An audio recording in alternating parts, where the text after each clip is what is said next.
하겠습니다. 잘 오셨습니다. 네, 한 번 더 인사합니다. 하나님이 하십니다. 네.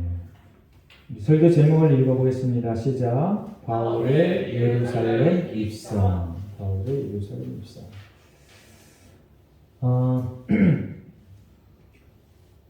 이제 기독교가 지금 사도행전 21장에 나와 있는 이 기독교가 신생 종교입니다. 신생 종교. 유대교에 있던 사람들 중에 새로운 그들 중에서 사람들이 나와서 이제 종교가 하나 새로 탄생됐습니다. 그래서 그걸 기독교라고 그리스도인들 이렇게 얘기합니다. 그 기독교인들에게 예루살렘은 상당히 중요합니다. 기독교인들이 구성이 유대인들 중에 기독교인이 있고 그 다음에 이방인들 중에 기독교인이 있습니다. 이방인들 중에 기독교인 역시 예루살렘 교회가 상당히 중요합니다. 왜 그래요? 기독교의 태동이 거기서 시작되었기 때문에 그렇습니다. 네. 사도 바울의 고향이 어디예요? 다소인데 다소에서 이제 고향이니까 어느 정도 살았겠죠. 그리고 이 사도 바울은 아주 율법에 능통한 사람이었습니다. 그리고 유대인 중에 유대인, 아주 하나님을 정말 사랑하는 그런 사람이었습니다. 그래서 회심하기 전에도 예루살렘에서 활동을 왕성하게 했습니다. 성경에 나와 있는 사도 바울의 활동 중에 대표적인 사건이 하나 있는데 돌에 맞아 죽었던 사람이 누구였었죠? 네, 스데반이 죽었을 때 거기에 함께했던 사람이에요. 정확하게 무슨 역할을 했는지는 성경에 옷을 맡았다 이렇게 나와 있는데 아마 중요한 역할을 했을 것 같아요.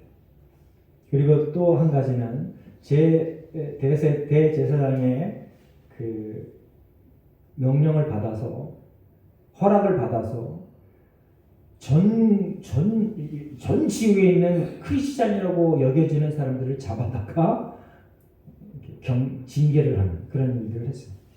그러니까 사도 바울은 이렇게 예루살렘을 중심으로 회심 전에 아주 하나님을 사랑하는 최고의 헌신을 했던 거예요. 그러니까 우리가 여기서 뭘 알 수 있냐면 여러분들 인생을 열심히 살아야 됩니다. 아멘? 인생을 최선을 다해서 살아야 됩니다. 아주 정말 온 힘을 다해서 인생을 살아가야 됩니다. 그런데 그 온 힘을 다해서 열심히 살아가는 것보다 더 중요한 게 있는데 그게 뭐냐? 무엇을 위하여 열심히 사느냐가 중요한 거예요. 그걸 보고 방향이라고 해요. 방향과 힘.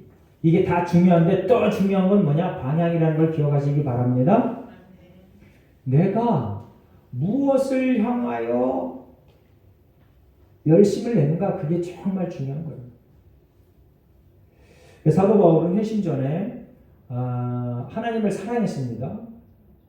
그런데 그 열심이 하나님의 말씀에 반대되는 쪽으로 갔던 거예요. 자기는 하나님의 말씀에 합당한 삶을 산다라고 애를 쓰며 달려갔지만 하나님의 말씀에 반대되는 쪽으로 달려간 거죠.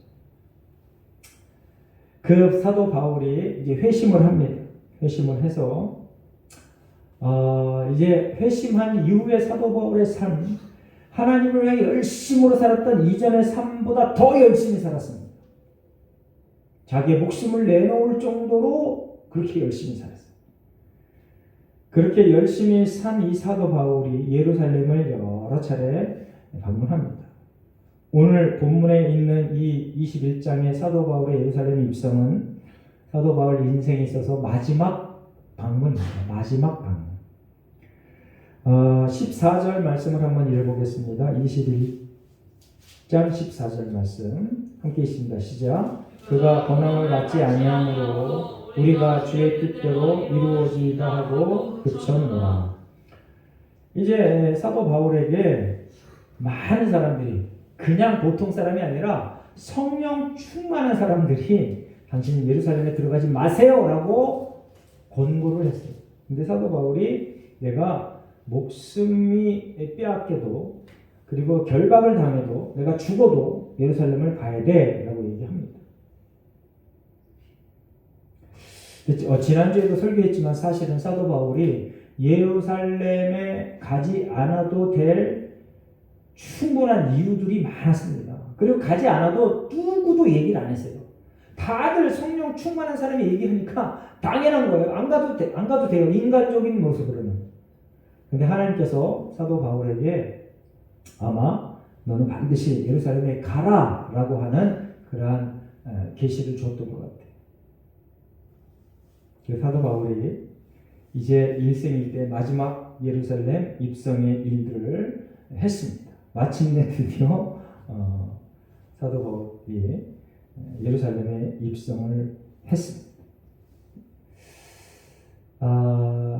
저와 여러분은 아까 조금 아까 얘기했지만 방향이 중요하다고 했습니다. 방향.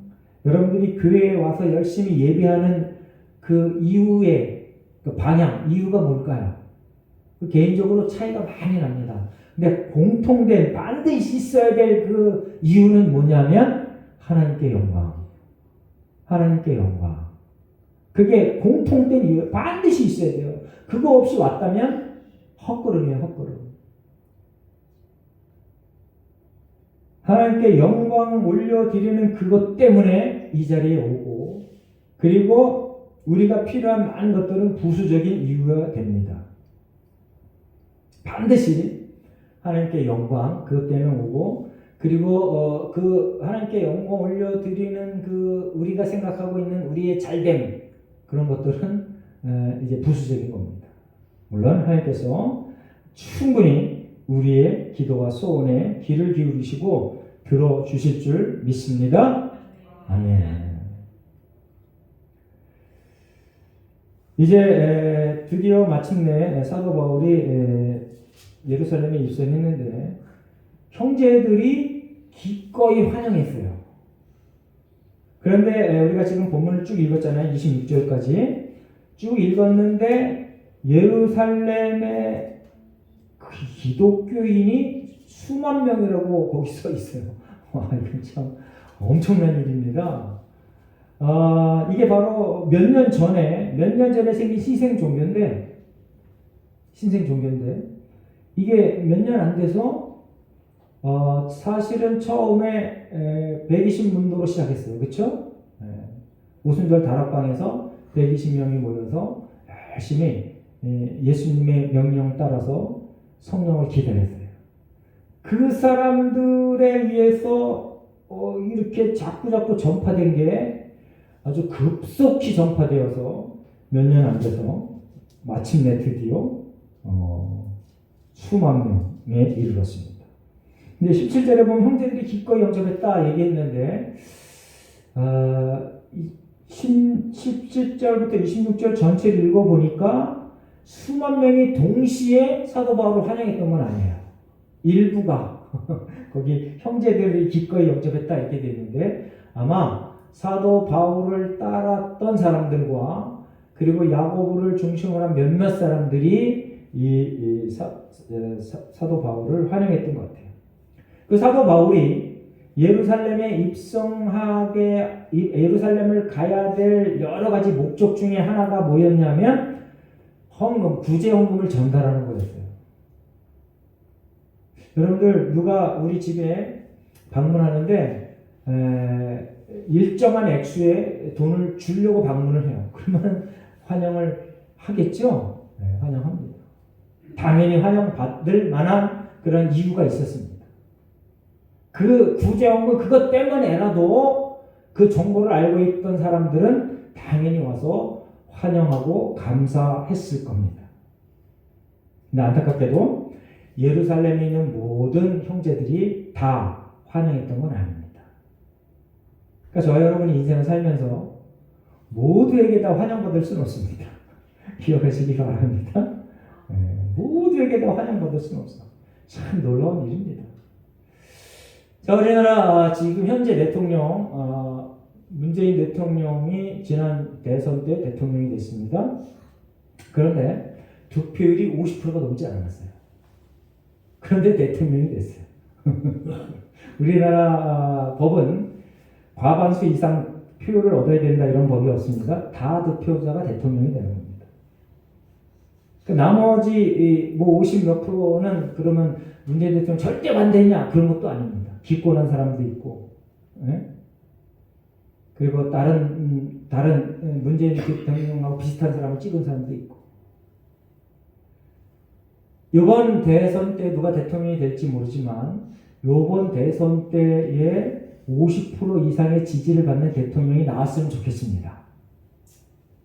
그래서 모든 국민들의 의견이 좀 이렇게 다 직결되었으면 좋겠습니다. 선한 쪽으로 50% 이상 되는 그런 지지를 받는 대통령이 나왔으면 좋겠습니다.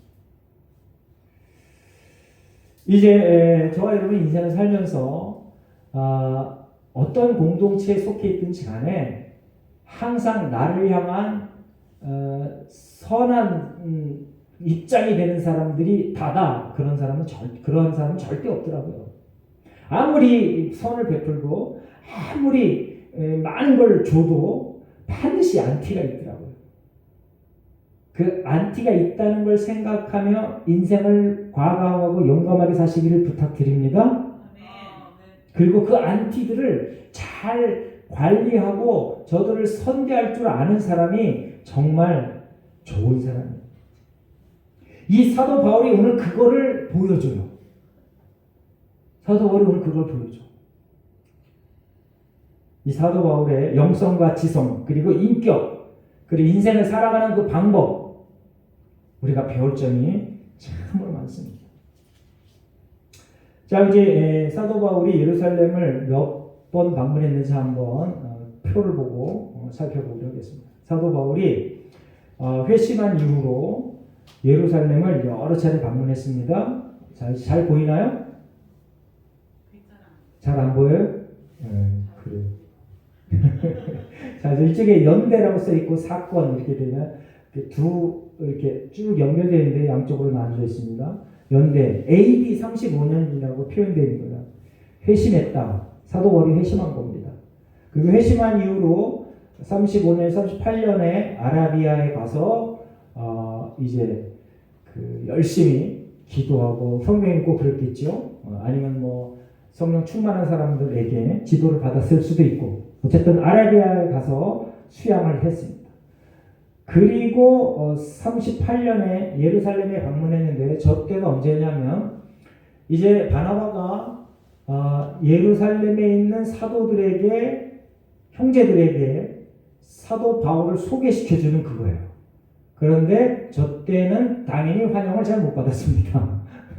환영을 못 받아서 바로 이제 뭐 우리를 협박하던 놈이 어떻게 금방 변해서 우리의 형제냐?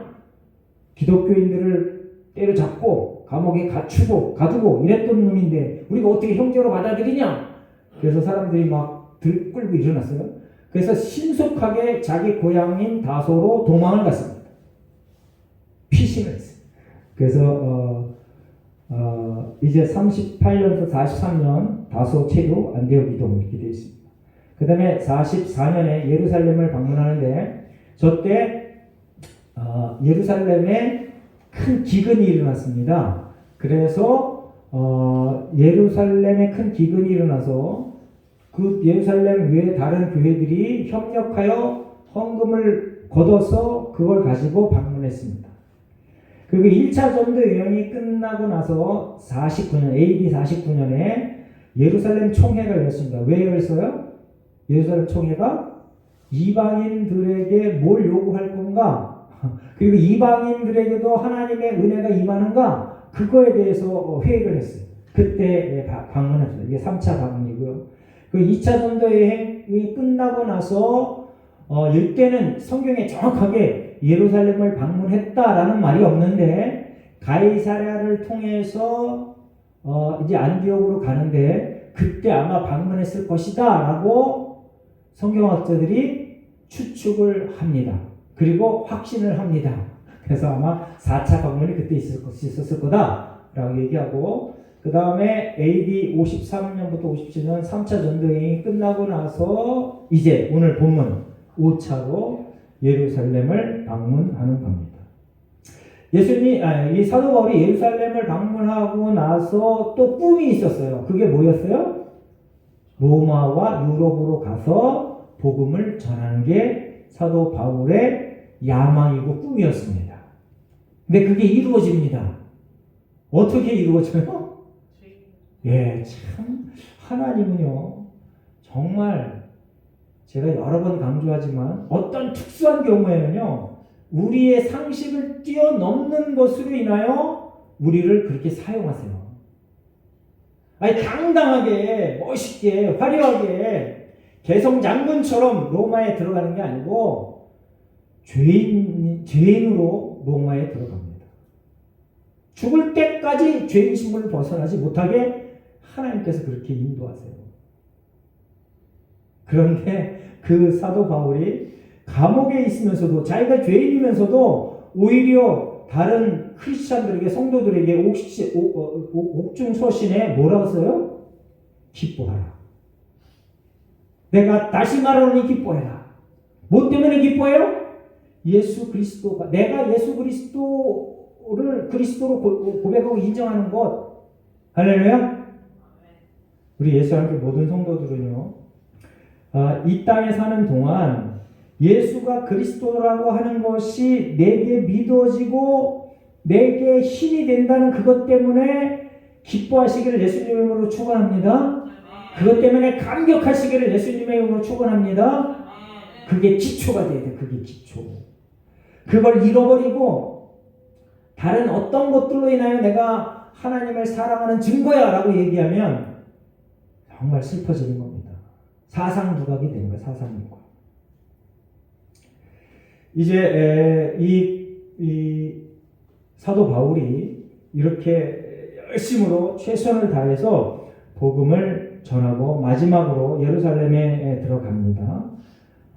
예루살렘에 들어가면 결박당하고 이방인에게 넘겨줄 거라고 하는 계시를 받은 성령 충만한 사람의 그 계시를 듣습니다. 그럼에도 불구하고 내가 죽는 한이 있어도 가야 된다라고 이제 마지막으로 예루살렘에 입성을 했습니다. 그리고 입성해서 보니까 그 예루살렘에 12사도들은 한 사람도 안 보였던 것 같아요. 야고보만 거명이 돼요. 18절에 보면 야고보에게 들어가니 이렇게. 여기서 이 야고보는요 예수님의 제자 사도 야고보가 아니고 예수님의 친동생 야고보입니다. 사도 야고보는 언제 순교했어요? 우리 어떻게 사도행전 쭉 읽었잖아요.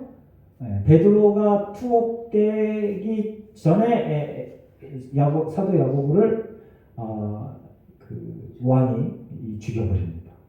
그 왕이 칼로 야고보를 죽이고 사도행전 12장에 이런 일들이 있는데 칼로 죽이고 나니까 백성들이 막 좋아해. 그래서 베드로도 죽여버리려고 가둬버렸어요. 근데 베드로는 하나님께서 기적적인 사건을 일으켜서 살려줍니다. 그러한 그 야고보에게 들어갔는데 이제 들어가서 사도 바울이 선교 보고를 하고 그리고 구제복음을 전했습니다.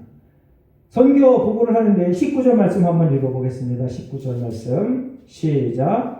바울이 문안하고 하나님이 자기의 사역으로 말미암아 이방 가운데서 하신 일을 낱낱이 말하니. 자, 사도 바울이 선교 보고한 내용을 19절로 아주 간단하게 얘기했는데 이 얘기는 결국 우리가 설교 전에 하는 인사 하나님이 하셨습니다. 그 얘기입니다. 한번 따라해 보겠습니다. 하나님이 하셨습니다. 우리가 늘 하나님이 하셨습니다라고 인사를 합니다. 그래서 하나님이 주인이십니다. 그리고 모든 일들은 하나님의 섭리와 하나님의 뜻대로 하나님의 인도하신 대로 됩니다. 그래서 우리는 아무것도 안 해도 됩니다. 이런 생각을 할 수가 있습니다. 절대 그렇지 않습니다. 하나님은요, 하나님께서 섭리하시지만 우리의 손과 발이 움직여지지 않으면 하나님이 스탑을 하세요. 하나님은 우리와 동역하기를 원하십니다. 기억하시기 바랍니다. 이게 믿음의 수준의 얘기라 어떻게 설명을 할 수가 없어요. 믿음의 경지에 올라야 이 말을 이해가 되는 거예요. 이 말이 이해가 돼요. 그러니까 저와 여러분이 어떤 일을 이루기 위해서, 어떤 일을 이루고 싶어. 예를 들면 우리 교회에 성도들이 많아지고 싶어. 그러면 저와 여러분이 하나님 앞에 기도하고 그 기도하는 것만큼 헌신하고 애쓰고 노력해야 된다는 겁니다. 하나님 기도했죠? 어떻게 좀 해보세요. 이게 아니고 내가 직접 이웃에게 복음을 전하고 그리고 그 이웃에게 이 이웃이 우리 교회에 하나님의 말씀에 예수가 그리스도라는 그 사실에 관심을 갖도록 친절을 베풀고 최선을 다해서 저를 포섭해 오는 거 그거를 해야 된다는 거예요. 오늘 이 사도 바울이 선교복을 하면서 하나님이 라고 표현했습니다. 하나님이 그렇게 하나님께서 하셨습니다. 라고 그리고 하나님께서 계획하고 하나님의 손이 나를 움직였습니다. 제가 헌신하고 순종했습니다. 그렇게 보고를 했더니 이걸 듣고 있던 많은 사람들이 하나님께 영광을 돌렸다라고 오늘 기록해 놨습니다.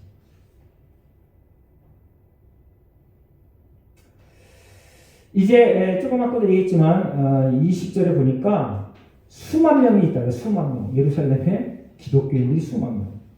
그 수만 명이 속성이 뭐냐? 참 안타깝습니다. 20절에 나와 있는 수만 명의 속성이 뭐냐면은 율법을 지킨 일에 열심히 있는 자들. 예수를 주로 고백했는데 아직도 율법을 지키는 일에 최선을 다하는 목숨을 거는 그런 사람들. 그리고 모세의 율법 각종 규례를 소중히 여기서 그걸 실제로 행하는 사람들. 그리스도의 복음을 받아들였음에도 불구하고 이전의 그 많은 습관과 여러 가지 많은 경험들을 놓지 못하는 그러한 사람들입니다. 그런데 저와 여러분에게도 이런 모습이 아주 너무너무 많습니다. 너무너무 많아요. 저희 고모 할머니가 이제 제가 고등학교 때부터 고모 할머니가 제가 인천 정부고등학교를 나왔는데 거기 갔을 때부터 와서 밥을 해주셨어. 그 대학교 졸업할 때까지 밥을 해주셨어. 그거가 연이 돼서 제가 이제 사남매 중에 장남이거든요. 그 사남매가 다 대학을 졸업할 때까지 그 밥을 해주셨어. 그래서 제가 고등학교 다니면서 그때 친구의 전도를 받아서 교회에 열심히 다녔는데 그때부터 이 고모 할머니도 저의 전도를 받아서 아주 열심히 신앙생활했어요. 제 주변에 우리 고모 할머니처럼 그렇게 열심히 신앙생활을 한 사람 저를 보지 못했어요. 그리고 저를 위해서 날마다 기도해 주세요. 아주 그냥 정말 감사해요. 물론 이제 할머니이기 때문에 특별히 이제 일을 안 했습니다. 그래서 날마다 제가 눈을 뜨기만 하면 성경을 읽고 눈을 뜨기만 하면 기도를 하고 정말 대단했습니다. 그런 고모 할머니에도 불구하고 이제 이제 우리 동생들도 다 이제 그 대학을 졸업하고 나서 우리 이동 시골집에 왔습니다. 그런데 그때만 해도 제가 목사가 아니고 우리 제사 지내고 막 그랬습니다. 그 명절 때가 되면 이제 그 삼촌들, 오촌들이 오셔서 그 주변에 있는 그 조상들 무덤을 방문했는데 그때 이 고모 할머니가 그렇게 열심히 그 기도하고 그리고 성경 읽고 아주 그냥 교회라 그러면 아주 그냥 정말 최선을 다했던 분이 그 명절 때만 되면 그 삼촌들, 오촌들이 교회 그 산소에 가서 제사 지낼 그거를 최선을 다해서 준비해 주신 거예요. 제가 그때는 할머니한테 뭐라 그러지는 않았습니다. 근데 속으로 너무 가슴이 아팠어요.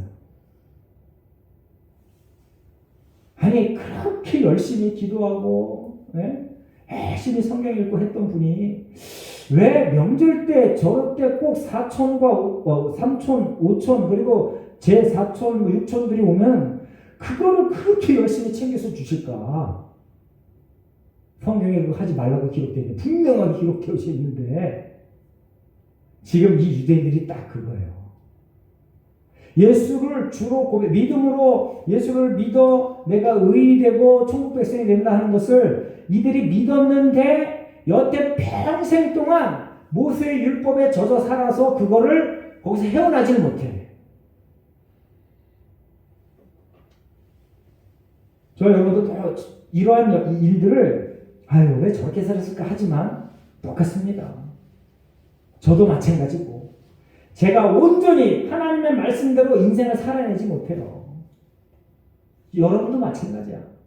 그리고 인간으로 이 땅에 온 모든 사람들 예수님 말고는요 그 누구도 하나님의 말씀대로 온전하게 살아내지를 못해. 머릿속으로는 그리고 이렇게 멋있게 유창하게 설교하고 가르치지만 삶을 까놓고 뒤집어 놓고 보면 비참하게 이를 데 없습니다. 이 유대인들만 그런 게 아니야. 저희 여러분들 똑같아. 그래서 날마다 하나님의 말씀대로 살기로 작정하고 그렇게 하나씩 둘씩 옛 사람을 전부 벗어버리고 새 사람으로 입으셔서 새 포도주, 새 부대 그렇게 예수님께서 말씀하셨던 것처럼 그렇게 살아가시기를 예수님의 이름으로 축원합니다. 자, 고린도후서 5장 17절에 보면 새로운 피조물이라고 표현되어 있습니다. 그리고 누가복음 5장 37절에 보면 새 포도주. 예수님께서 새 포도주는 새 부대에 담아야 된다. 그러니까 여러분과 저의 생각과 마음이 달라져야 되고 실질적인 행동도 달라져야 된다. 그런데 내가 여태까지 해왔던 그 습관을 버리기가 쉽지가 않아요. 예를 들면 이런 겁니다. 저희 지금 아버지가 와 계신데 제가 당연히 목사로서 그리고 성도로서 아버지에 대하여 순종해야 됩니다. 아버지에 대해서 절대 순종해야 돼요. 그리고 아버지의 마음을 편하게 해줘야 되고 아버지를 잘 공양해야 돼요. 그걸 내가 너무 잘해요. 그럼에도 불구하고 하루 종일 이렇게 살아가는 동안 아버지에게 절대 순종하거나 아버지에게 최선을 다해서 잘하는 경우가 그렇게 많지 않아요. 아버지하고 저하고 의견이 부딪히면 저도 모르게 버럭 아버지에게 그게 아닌데요 라고 하면서 막 이렇게 해요. 그런데 여기 아들 우리 창균이 있고 그리고 우리 큰아들 성균이가 있는데 이들도 똑같아요. 제가 가끔 가다가 이렇게 얘기합니다. 성균아 창균아 네가 속해 있는 공동체 안에서 하나님께서 정해준 너희 상관에게 너희 윗사람들에게 절대 순종하는 태도를 갖춰야 된다. 그게 하나님의 첫 번째 뜻이다. 옳고 그름은 그 나옵니다. 저희들 잘 들으시기 바랍니다. 하나님께서 정해놓은 그 질서에 순응하는 것, 그게 바로 성경대로 살아가는 겁니다. 물론 옳으냐 그르냐 그걸 이제 따져봐야 되겠죠. 이제 우리가 하나님 앞에 온전히 살아갈 때, 새로운 피조물로 살아갈 때 하나님의 말씀대로 살아간다는 것, 그것이 무엇인가를 말씀 가운데서 깨닫는 그런 복이 저와 여러분에게 임하기를 간절히 바랍니다. 이제 사도 바울이 구제헌금도 가져왔어요. 그리고 정말 대단한 실적을 갖고 와서 보고를 했어요. 그런데 이 야고보와 거기 있던 많은 수많은 유대인들이었던 크리스찬들이 사도 바울을 우회를 했어요. 그리고 공격을 해요. 뭘 우회를 했냐면 21절에 보니까 모세를 배반하고 아들들에게 할례를 행하지 말고 또 관습을 지키지 말라. 근데 사도 바울은 이렇게 얘기한 적이 없어요. 사실은 이렇게 얘기한 적이 없어요. 이들이 오해해서 이러한 그 말들이 거기 퍼져 있던 거지. 우리 한번 살펴보겠습니다. 자, 로마서 7장 13절 말씀 앞에 보고 함께 있습니다. 시작. 죄가 율법 있기 전에도 세상에 있었으나 율법이 없었을 때에는 죄를 죄로 여기지 아니하였느니라. 이제 사도 바울의 이 말은요, 율법이 신령하다. 율법이 죄인가 죄가 아닌 것과를 구별해주는 좋은 역할을 한다라고 얘기한 거예요. 자, 누가복음 로마서 10장 2절 3절 말씀 함께 있습니다. 시작. 내가 증언하노니 그들이 하나님께 열심히 있으나 올바른 지식을 따를 것이 아니니라. 하나님의 의를 모르고 자기의 의를 세우려고 힘써 하나님의 의에 복종하지 아니하는. 이 말은 여러분들이 잘 언뜻 이해가 안 되죠. 이제 선택된 이스라엘 백성들, 유대인들이요, 율법에 얽매여서 율법을 최선을 다해서 지켜나가다 보니까 이들이 너무 하나님의 말씀의 본질을 깨닫지 못하고 자꾸 겉도는 거야. 진실이 없고 사랑이 없고 그 형식만 남아가지고 자꾸 겉도는 거야. 그래서 바로 그걸 지적하는 거예요.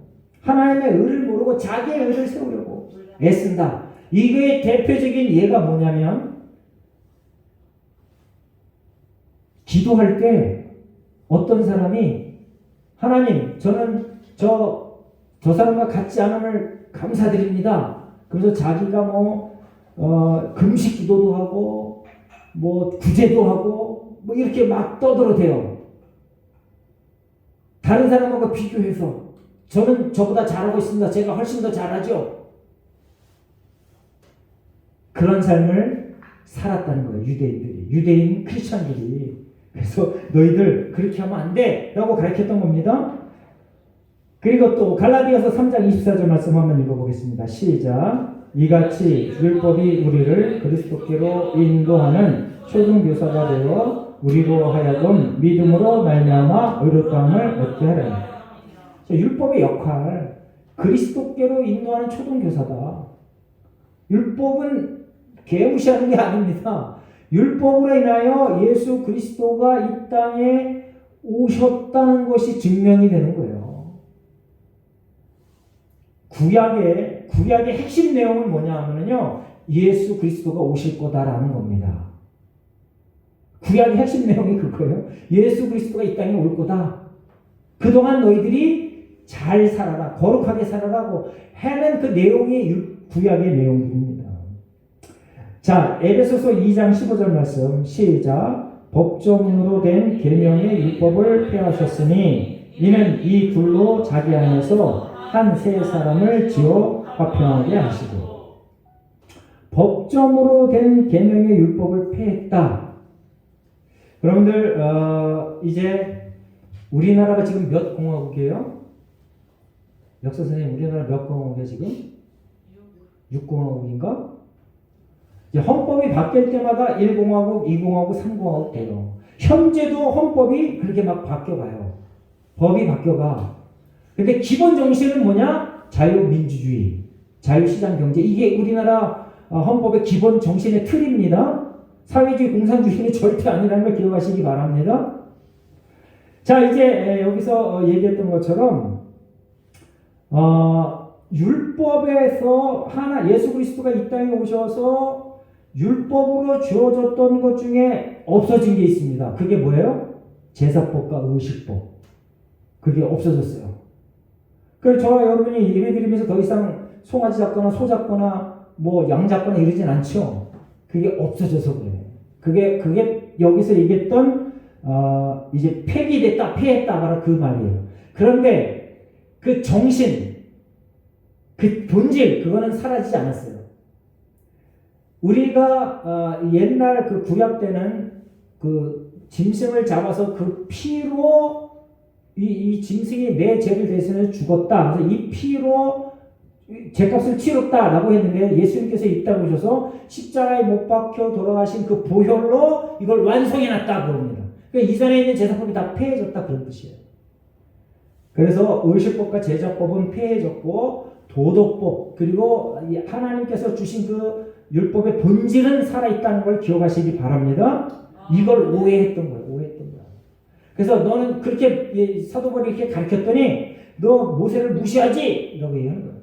모세를 무시한 적이 없습니다. 사도 바울은 모세를 당당한 최고의 선지자로 늘 얘기합니다. 그리고 할례관에서도 자, 고린도전서 7장 18절 19절 제가 읽습니다. 할례자로서 부르심을 받은 자가 있으나 무할례자가 되지 말며 무할례자로 부르심을 받은 자가 있으나 할례를 받지 말라. 할례 받는 것도 아무것도 아니요 할례 받지 아니하는 것도 아무것도 아니로되 오직 하나님의 계명을 지킬 따름이니라. 이 얘기를 왜 해요? 이스라엘 백성들은 남자들은 난지 8일 만에 무조건 표피를 냈어요. 그래서 할례를 다 받았어요. 그리고 할례를 받고 나서 이들이 무슨 생각을 하냐면 내 몸에 흔적이 있어. 나는 절대 하나님의 나라를 안 버려. 이런 생각을 해요. 그런데 하나님은 절대 안 버리시는 분이 아니고 너와 나의 관계가 1대1의 관계, 개인적인 관계, 그리고 공동체 전체의 관계가 하나님과의 관계가 원만할 때 안 버린다는 거예요. 할례를 했다고 안 버리는 게 아니야. 근데 이들은 착각을 하고 있는 거예요. 그러니까 그걸 지적한 거예요. 할례가 필요 없어 이 얘기가 아닙니다. 할례를 하든 안 하든 상관없다. 하나님과의 그 관계를 잘 유지하는 것, 그게 중요하다. 아멘? 그럼 하나님과 관계를 잘 유지한다는 건 무슨 뜻이에요? 하나님의 말씀대로 온전히 살아내는 것. 하라 한 거는 하고 하지 말라 하는 거는 분명하게 하지 않는 것. 그 관계를 잘 유지하는 게 하나님 앞에 의롭게 사는 거다라는 것을 사도 바울이 강조하는 겁니다. 갈라디아서 5장 6절에서도요. 그리스도 예수 안에서는 할례나 무할례가 효력이 없으되 사랑으로서 역사하시는 믿음뿐이니라. 할례 하지 말아라 하라 이런 얘기가 아닙니다. 실제로요. 사도 바울이 할례를 행한 적이 있습니다. 누구에게? 디모데에게.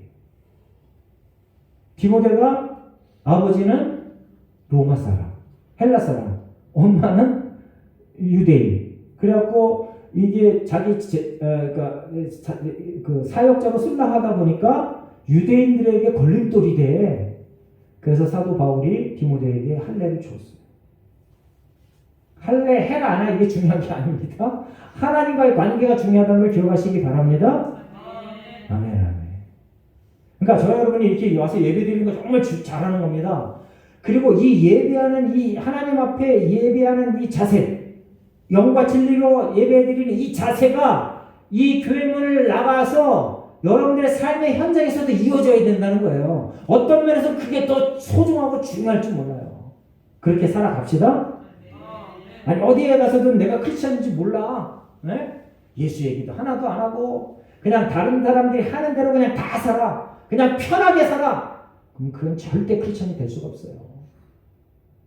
당당하게 내가 어느 교회 다닙니다. 당당하게 내가 하나님이 천지를 창조하심을 믿습니다. 그런 것들을 좀 고백하고 선포해야 돼요. 그리고 어디 가서든 조금 아까 기도했던 것처럼 성실하게 살아야 됩니다. 유능하고 탁월하고 온유하고 겸손한 자가 되어야 됩니다. 하나님께서 그걸 원하신다는 걸 기억하시기 바랍니다. 그렇게 살라고 사도 바울이 가르치고 실제로 그렇게 행동을 했습니다. 그랬더니 이 예루살렘에 있는 유대교 크리스찬들이 오해를 해서 너희들이 네가 그랬지? 라고 얘기하는 겁니다. 야고보가 그대로 얘기해줘요. 그런데 정말 놀라운 일은 이 얘기를 사도 바울에게 했더니 이 야고보가 그래서 어찌할꼬 하고 한탄합니다. 야, 너 신상에 큰 문제가 생길지도 몰라 라고 한탄하면서 제의합니다. 우리 가운데 4명이 소원을 했는데 그 사람들을 네가 도와라 하고 하면서 율법에 관한 것들을 저들이 시행할 텐데 네가 저들과 함께 결례를 치르고 그리고 저들이 필요한 비용을 네가 부담해라. 그러면은 우리 형제들이 그 모든 오해를 불식시킬 수 있다 라고 제의를 합니다. 그런데 놀랍게도 이 사도 바울이 그걸 받아들여요. 사도 바울 성격 보세요. 에? 바나바하고 대판 싸울 때 그 성격 다 올라갔어. 1차, 2차, 3차 전도 여행을 겪으면서 사도 바울의 그 아주 불같은 성격이 많이 정리됐던 것 같아요. 이거는 충분히 사도 바울로서는 무슨 소리예요? 지금 제가 하나도 틀린 말 하지 않았어요. 라면서 우리가 읽었던 지금 이 성경 구조를 다 제시할 수 있어요. 제가 언제 모세를 배반했습니까? 제가 언제 할례 무용론을 얘기했습니까? 다 조목조목 한번 따져봅시다. 한번 토론해봅시다. 삼자대면해봅시다. 이렇게 할 수 있었어요. 그런데 그 모든 걸 다 접어놓고 야고보의 권위에 순종합니다.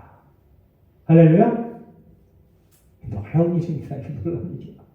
반드시 사도 바울이 옳아요. 우리가 봐도 객관적으로 봐도 사도 바울이 옳죠. 사도 바울이 틀린 적이 없어요. 그럼에도 불구하고 사도 바울이 모든 걸 접어놓고 야고보의 권위와 야고보의 협력 요청에 순종합니다.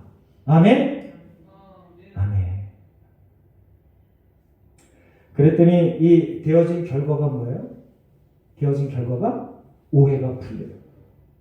다 풀린 건 아니에요. 나중에 이 사도 바울이 또 고난을 당해요. 성령께서 예언했던 것처럼 예루살렘에서 아주 고난을 당해요. 자, 우리가 이제 이 본문 말씀을 통해서 배워야 될 한 가지, 내가 다 알아도 내 경험상 그리고 내 지식으로 다 알아도 공동체 전체의 유익을 위하여 그리고 하나님이 세우는 그 질서에 순응하는 그것 때문에라도 내 옳음을 내려놓고 순종하는 길을 선택하는, 그리고 하나님께서 모든 걸 다 정리하여 협력하여 선을 이루게 하는 그러한 일들을 경험하는 저런 메시를 예수님으로 축원합니다. 자, 집에 돌아가셔서 민수기 6장 13절 18절을 한번 읽어보세요. 이제 비용을 다 지불하라고 그랬는데 이 서원했던 사람들, 라시린들이 비용을 지불하는 그 비용이 만만치 않아요. 거기 이렇게 기록되어 있어요. 민수기 6장 13, 18절을 보면 어떠한 제사를 드리고 어떠한 제물을 드려라. 그 비용이 만만치 않은 거예요. 그 만만치 않은 비용을 사도 바울이 지불했어요. 헌신했어요. 노력했어요. 충성했어요. 자, 고린도전서 9장 20절 말씀을 한번 읽어보겠습니다. 다 같이 시작. 유대인들에게 내가 유대인과 같이 된 것은 유대인들을 얻고자 하며 율법 아래에 있는 자들에게는 내가 율법 아래에 있지 아니하나 율법 아래에 있는 자같이 된 것은 율법 아래에 있는 자들을 얻고자 하며. 아멘. 고린도전서 9장 20절을 읽어보면요, 사도 바울이 지금 본문에서 행했던 이 행동들을 이해하고도 남아요. 여러분들 인생에 한 가지만 생각하지 말고 좀 인생이 다양하구나 생각하고 폭넓은 아주 풍성한 모든 걸 수용해서 마침내 드디어 하나님의 의를 이루는 저와 여러분 되시기를 예수님의 이름으로 축원합니다. 기도하겠습니다. 하나님 감사합니다. 하나님께서 오늘도 우리에게 말씀을 주시니 고맙습니다. 사도 바울이 자기의 모든 치적을 다 내려놓고 야고보의 제안을 수용했던 것처럼 하나님, 우리 예수 함께 모든 성도들 지난날의 모든 경험과 모든 지식을 내려놓고 하나님의 말씀에 절대 순종하는 복된 가치관을 소유하게 하시고 또한 그것들을 실천에 옮길 때 하나님께서 선한 결과를 이루어내시는 줄 믿습니다. 하나님 복 주시고 항상 하나님의 인도하심 속에 늘 승리하게 하여 주시옵소서. 감사드리며 예수님의 이름으로 기도합니다. 아멘.